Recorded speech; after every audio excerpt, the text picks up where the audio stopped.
We have Nasir Zubairi from Currency Cloud. Good evening, everyone. Thank you for the opportunity for letting me speak tonight. I'm going to talk a little bit about what we offer. I'm going to try and put it in a bit of context around the sort of wider world of fintech banking and part of the reason why we embarked on our particular mission to solve some of the problems that we see exist in the foreign exchange markets.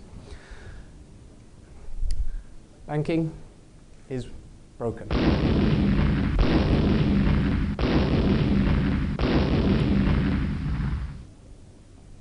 Obviously, that was a lot of rhetoric. It isn't broken, but clearly there are issues that we all know and see and have been occurring over the past few years. I think part of the reason why most of us are here is because we recognize that the banking system isn't operating quite as efficiently as it has been, or as we feel that it should be doing over the, as a service to us as consumers and as businesses. I mean, we can't ignore the fact that there have been an increasing number of issues, starting obviously with the credit issues that occurred in 2007. But over the past few years, the brands of the banks has been extremely tarnished due to controversy after controversy occurring, the media and the general sort of brand negativity that's been occurring towards the banking sector. But I think personally, and I think generally the philosophy within our business is that the biggest issue that we see that could lead to some sort of the downfall to some degree, or the degradation of the banking system going forward and impact their competitiveness, is ultimately born around the technology sector that they offer. And this is not something that is focused that much in the press or in the media, or people talk about too much. But ultimately, as I said, I think most people in here believe to some degree that technology and alternative forms of technology will sort of come to the fore and replace some of the services that the banking sector provides. Ultimately, banks have a misalignment of incentives within them. Banks are still run by the business. Technology is an enabler. It's not seen as a profit center in any way to the majority of the banking institution. And as a result, it leads to this vicious circle generally of tactical solutions being delivered by technologists within the banking system to ultimately drive the profitability and the objectives of the business side. And the technologists that end up getting ahead and take charge of these are the guys that facilitate the needs on the business side themselves. So you end up building layer upon layer of what I look at as spaghetti junction, essentially. I don't know why, but this image has always just cropped to mind when I think of technology. I've worked in the banking sector for about 15 years, bridging the gap between the business, the trading room, capital markets, and the technology side. And although I learned to toe the line, I wasn't particularly happy with it, because ultimately it was a mess. There are banking systems out there that some of you may be aware of in certain banks, which are basically hands-off. Nobody is allowed to touch them because they were written 10, 15 years ago. They deliver a service, they operate as required, and people are scared because they're written in legacy code, and nobody wants to re-engineer those systems because they don't want to preside over the watch or the cost that will be borne when they re-engineer those services. What I think that's led to increasingly, and again, I think why we're all here today, is that technology has become a core driver of consumer and business needs in the market, and I think this has accelerated particularly over the past 5 years. And because banks simply are just not able to keep up with delivering these technology-enabled services, you've seen this gap arise that's gotten ever increasingly wider between what the industry is delivering for customers relative to what the customer needs are.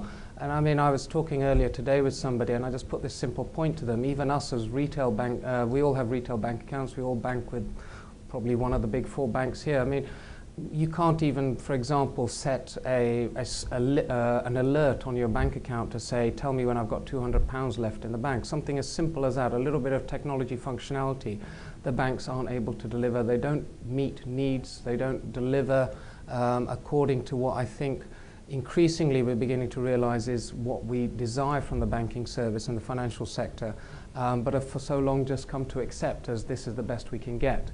And I think this is changing. Ultimately, I think the revolution that's been occurring and getting increasingly faster over the past few years in the fintech service area is looking to bridge that gap, and we'll close that gap eventually, but that will rely on a lot of change occurring from the customer side of the market. And we, as the currency cloud, hopefully will be at the forefront of that revolution. So what is it we do? We operate within the payment sector. I don't think anyone can really escape the fact that there's been an incredible amount of innovation that's been going on in the payment sector, be it from mobile wallets, contactless payment, mobile payments, online payments. It's hard to pass a day without reading about some large firm or some new innovative firm coming into this area and trying to deliver something. What we're looking to tackle is this particular little niche and particular sliver of this market, which is around the cross-currency payment side of the market. This is an area which is essentially deeply rooted within the 1970s correspondent banking network.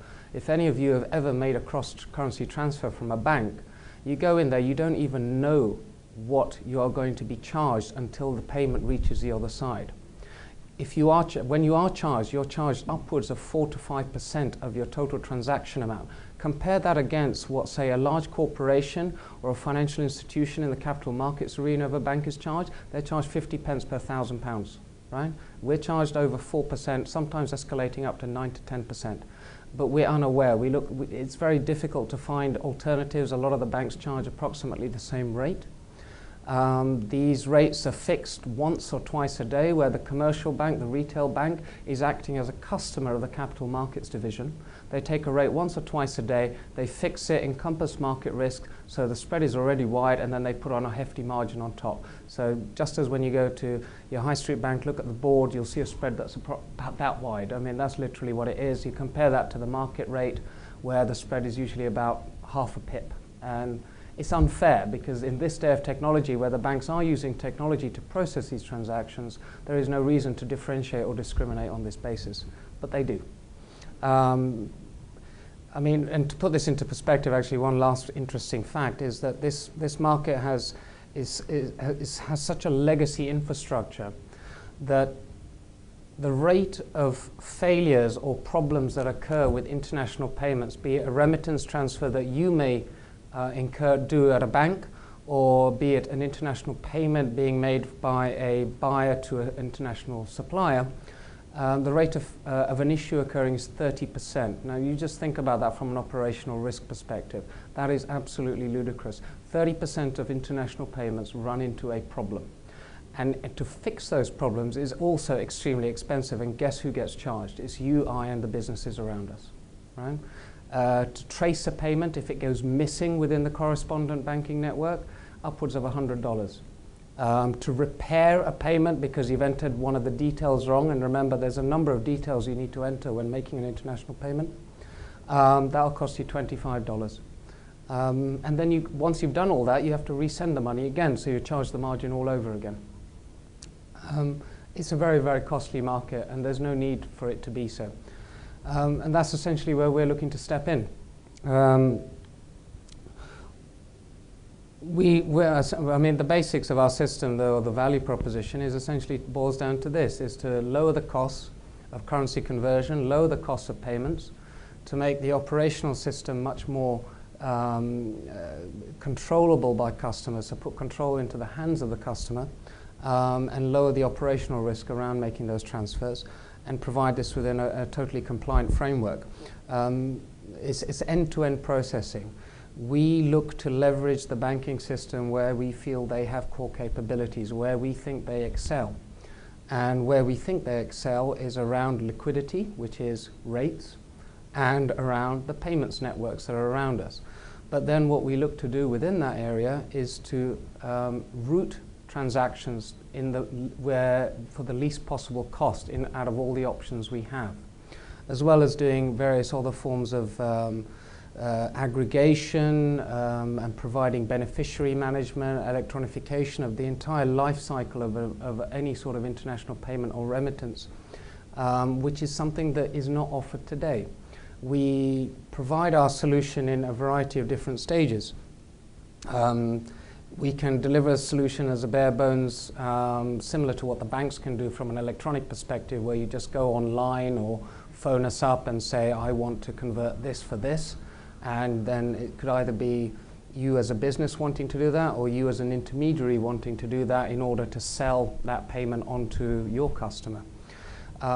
We can then move forward into sort of a more robust service around administering and managing the sort of middle to back office process. So we can deliver an online facility for customers to go into a system, to be able to set up and manage their beneficiary details, manage their cross-currency, multi-currency accounts. We provide a multi-currency e-wallet so they can see all their balances across multiple currencies. They can track the payments, which is a critical thing which isn't delivered at the moment in the market. You send a payment, it goes off, and then a few days later it's delivered. What we do is enable you to see exactly where your payment is in that entire chain, so that you can spot any issues if they are occurring, any hold-ups. You'll be able to explain to your beneficiary where the payment is and exactly how long it will take to get there. Moving forward, we can then actually provide and sort of enable businesses with a new revenue stream, or help to grow their revenue stream by extending out and delivering a fully all-encompassing e-channel for them to use for their own clients. So if we're dealing with, say, our customers tend to be intermediaries, so FX brokers, e-invoicing companies, remittance firms. If they aren't e-enabled today, we can deliver them a channel, an online platform which is branded in their own identity, which integrates into our technology so that they can deliver an online solution to their customers. We basically manage all the technology, all the operations, settlements, processing, everything. All they're doing is managing the customer relationship, and we take care of the rest. And finally, where we're sort of having a lot of interest at the moment is, in particularly in the startup world of mobile and online payments, is around providing an API to enable businesses to integrate and embed our capabilities into their own customer solutions, be they internally for their own users or externally out to their customer base, so they can deliver a fully customized solution in that way, and pick and choose the capabilities out of our technology to as best fits their need. And this, as I said, this has been particularly interesting in the online and mobile payments world, where anyone that's required some sort of cross-currency element to their payment service, if they generally go to a bank's, if they do give them a credit line and enable them for pricing and within foreign exchange, we'll be spreading them very, very wide because they are a startup business. Or alternatively, in most cases, as most of our customers have told us, the bank will just laugh in their face and say no. Whereas we won't discriminate in any way. Obviously, we need to go through our KYC checks, but once those are done, we provide them with the same pricing that any of our more established customers have on the platform. In terms of the value proposition, as I said, it's relatively simple. We deliver vast improvements around efficiency and control for customers. It's fully automated. We reduce the operational risk. But what it really boils down to in terms of cash and margin is we lower the cost of the conversion, we lower the cost of the payment. We potentially also deliver them an increased revenue stream through the e-channels that we can deliver out to market as well. So essentially helping them to grow their margins and deliver a far more competitive service out to customers, while also reducing their operational overhead. They don't need to worry post sending a payment. They don't need to be chasing it. They don't need to be phoning up their customer or their buyers or their customers, finding out where a payment is, because they know and they can be confident that it's all been taken care of through our operational infrastructure. Charts are always a little bit biased, and clearly ours is as well. I mean, this is always going to be towards ours, but it gives you some sense as to the capabilities in the market. Nobody really does deliver this kind of end-to-end automation at the moment, not to the SME market, which is our end customer ultimately. The end-to-end automation, the single API which provides you back to front office capabilities, the price transparency. I mean, we don't want to be a Shylock in this market. We want everyone to be aware of all the prices involved. When we provide prices to our customers, we show them exactly where the mid-market rate is at that point in time. All our rates are dynamic. They're not done on a once, twice a day basis. We then show them the price we've been charged, i.e. the spread around the rate that it's costed us to buy that currency, and we show them the margin that we're going to earn on that currency as well. And then we provide them with the capabilities to price that out to their own customers as well. We believe that FX is essentially tending towards and increasingly towards just being fundamentally priced flat. We see it as being totally commoditized. If you look at the typical spreads around FX today compared to 7, 8 years ago, 8 years ago you're talking about 1 pip spreads as a minimum. These days you're talking quarter pips or even less. So it's all compression. We want to be ahead of the game, and we're probably looking in the near future to start basically giving the currency away for free and looking to charge for where we think we add the real value, which is around the technology.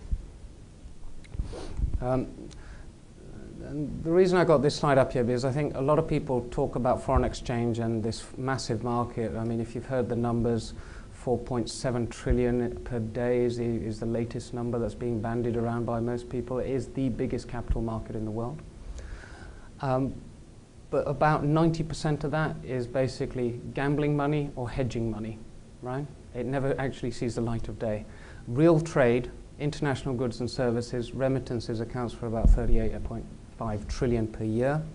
A lot smaller, but what's interesting is that still 90% of this is done through banks directly, and the banks are the people that will charge you the most. Can you clarify what accounts for the gap between the amount of services and the amount of payments? Because it looks like quite a lot of people not getting paid there. So, say that again? Could you clarify what the source of the difference between the 38 trillion and the 440 billion? No, that's two different things. 38 trillion is businesses paying goods and services internationally. Remittances is URI transferring money overseas, right? So, a worker here whose family's in India transferring money back to India, or you sending money abroad to buy a house or something like that. So that's a consumer transfer. It's what URI would do in a bank, right? It's a much smaller market, but it is growing very, very rapidly at the moment. As I said, most of this is still done via the banking channel directly, and the banking channel are the people that are going to rip you off the most, fundamentally. And the other day we had a customer that was wanted to do some Thai baht. He said the last time he did that transaction converting sterling to Thai baht, and he trades in he sends 10,000 sterling every couple of months to Thailand. And he said that he was charged 63 Thai baht to the pound by his bank. He wasn't too aware of alternatives at the time. The market rate at that time when we went back and looked was about 69 baht to the pound. That's about 8% fee to the bank margin. And that's before he's then charged £25 to send that transfer, right? To give you a comparison, we charge him 0.4% and £3 to make that transfer. And the 10% missing, is that cash? No, 10% is transacted by currency brokers, Travelex, MoneyGram, PayPal is increasingly being used. But to give you an example, I mean, PayPal, highly innovative company that most people are very, have a lot of faith in. It charges around 2% for cross-currency transfer. It takes rates 4 times a day, and then again, just as the banks do, it spreads it really wide to encompass market risk. As I said, we take rates point in time at that time in the market, and we hedge out instantaneously, so you always get the accurate reflection of the market rate. These are some of our customers. We've got customers across a whole variety of segments. As I said, we service the intermediary segment. We believe our core capabilities around foreign exchange and technology. We don't believe we have the appetite nor the skill set to start selling directly out to end users, corporates, and consumers. There are plenty of businesses that are targeting that niche who are building core capabilities in that area. Transferwise is a really interesting one. Many of you have heard of this. I bet none of you know that we power all their technology and all their currency payments, right? There you go. So they can't do what they do without us because we give them low rates, we provide them with the tech, they use our API, we do all their payments, we manage all their conversions at the back end, right? And what's interesting is that a couple of banks are using us. So the banks are themselves coming to us. Fedor Bank is a really innovative bank out of Germany. They're looking at new innovations such as being able to manage bank accounts and make transfers and payments over Twitter and using social media channels, and are growing very rapidly. This is just an example. This is like the echannel we can deliver. So we've got this one branded with our own brand, but we basically can deliver this in anyone's brand identity, however they want. We completely customize this. We can get people live in about a week after signing a contract, so they go fully online enabled so that their customers can then make international payments via this channel. And as I said, it's been very successful. We believe This has been particularly popular because right now we're basically giving this away for free. And we do all the work without any setup fees, but that's because we've been in beta for quite a while. That is changing. As I said, our key value proposition, I believe, is in the technology. The rates are obviously important because that's ultimately the way people view the cost, but we're hoping to change that dynamic slightly as time goes by. As I said, I think the criticality in this is around the tech that we can deliver. I mean, as I said, fintech is fascinating. I've really enjoyed, being involved in this area for quite a number of years, and left my job in banking because I just got too frustrated with all the issues and the bureaucracy and the lack of agility around there. I believe in delivering solutions that meet customer needs, and I think personally that to some degree the banks are slowly dying a death, and I think if they look to cling on to their value chain, the broad value chain, every single element of which they've controlled for so many years, right from sales, operations, trading, risk management, technology, customer support, delivery. It's not feasible that one entity or a number of entities just control all of that. They can't be good at all of it. What I believe is that fintech, where it's coming in and where fintech is being used very wisely, is to pick out particular segments of that value chain and say that we can do this better than the banks. And a lot of the fintech companies such as ours, that's what we believe we're doing and where we're being successful. And what I believe going forward, part of the issue I think right now is adoption. Even in this country, 85% of business banking is controlled by 4 banks. Even though everyone's upset with them, you hear complaints about them every day, they still own the customer. The problem is that people are scared to change. They see it as being a barrier and a bit of a pain, but ultimately we as consumers, businesses need to start making that change. And part of it is being able to show that there is a solution, a real alternative.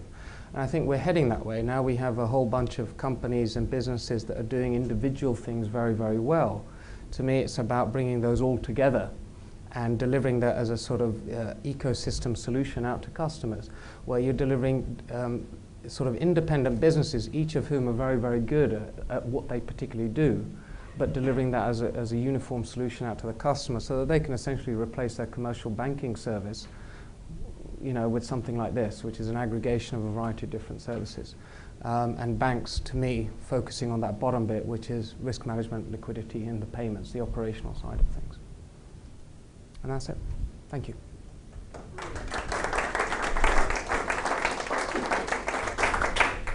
Thanks, Nasir. Do we have any questions for Nasir? Hi, Nasir. Robin Brown, Sell Cut Loose Consultants. As a fintech startup, can you just clarify what the current position is with regard to your relationship with the regulator and the inevitable issue with fraud and trust? Yeah, we're fully FSA regulated. We have to be as a payments entity. We comply to all their regulations. Our customers have to go through full KYC process. Most of them are regulated as well. And you had no issue with the regulator doing that? None whatsoever. That's good to hear.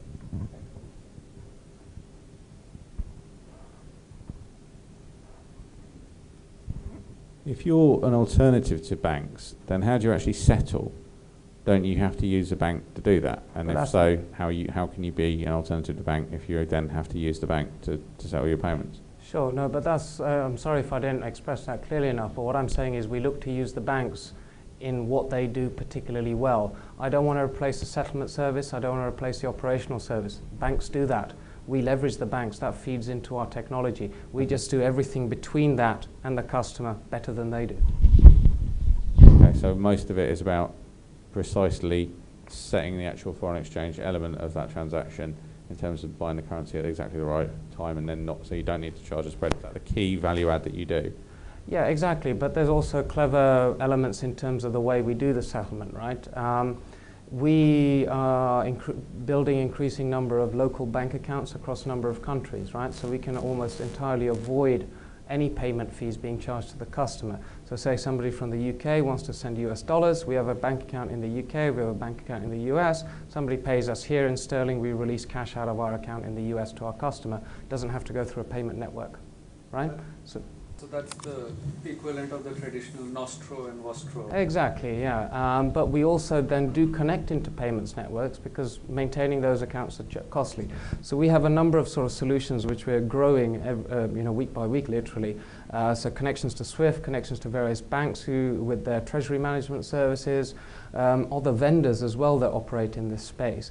And what we're looking to do, we're not quite there yet, is basically smart order routing. So depending on which currency pair and which currency you're transacting, we will write it in the least cost route for us and for you as a customer. That's the end goal. We do that already in the actual conversion because that's very easy to get. The banks are particularly used to that. So there's multiple liquidity sources. I think we have about 30 banks providing us with liquidity on conversion. And what we do is at the point in time of a transaction, to lock in the rate, we actually trade in the trading markets, the capital markets, and that's basically a hedge on the rate. So when we actually comes to settlement date, we then close off the hedge and buy the currency from the settlement bank, and it all comes out equal, right? So that's how we can lock in the rate at the point in time, as opposed to having to do this sort of risk management approach that a lot of the banks and other vendors do, such as PayPal.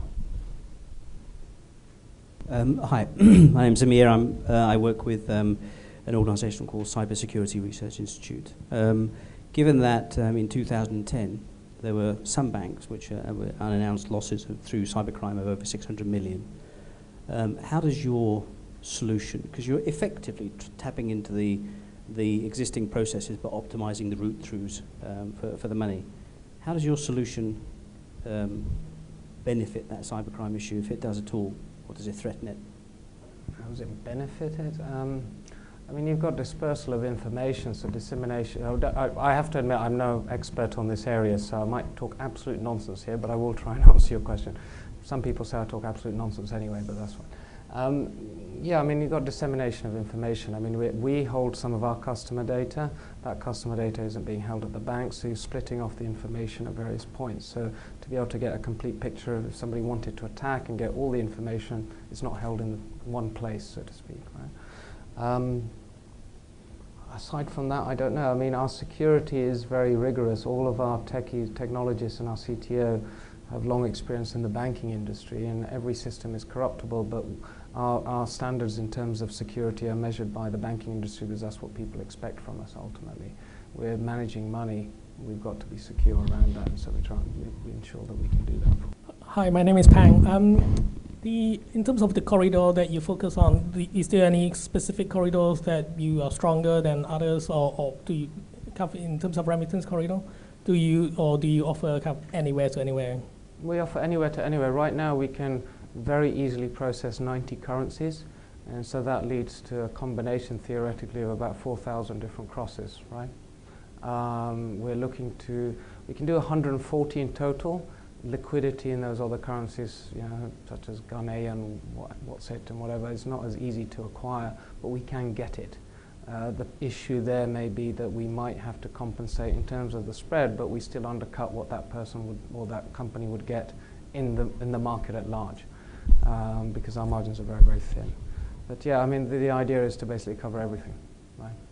We see ourselves as sort of being the foreign currency payments source on the internet. So when you go to a payment site, when you're making any sort of local payment today with your credit card, etc., on the internet, you see a Visa sign, you see a MasterCard, you see VeriSign, etc. I mean, what we're looking to do is establish ourselves as our little badge down there, so that if it's a cross-currency conversion involved if you're using a foreign credit card or a foreign payments method, that's going to be routed through us as opposed to going through the credit card company. Credit card companies, relatively good on foreign exchange, better than getting money out of a bank, charge you about 3% margin, but then most credit cards also apply about 3% loading fee from the issuer, so that's 6%. Right? We're looking actually to get into the dynamic currency conversion markets, a point of sale. You apply our rates, we can actually pay back the retailer, give them a commission of 1%, and we'll still undercut the Visa card by about half. Right? When will you be ready with that? Hopefully by the end of the year, I'm hoping, I pray, it'd be nice. We've got a few things coming out about the cost of the cost of currency to Europeans visiting for the Olympics, etc. I mean, we've done quite detailed research around the various forms of currency conversion. everyone gets ripped off. Simple as that. With everything come online, how do you make sure the KYC, AML kind of like flow through to your system? Absolutely. We're actually moving to a completely online method of bringing customers live in the near future. We've set it as a goal for this quarter. We're hoping we'll get it done by the end of this month. Our project is go live now. That'll be full.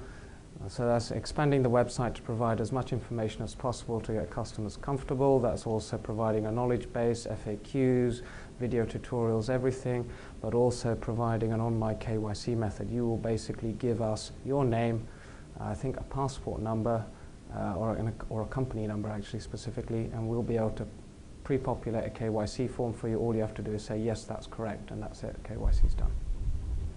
Okay, thank you very much, Nasir.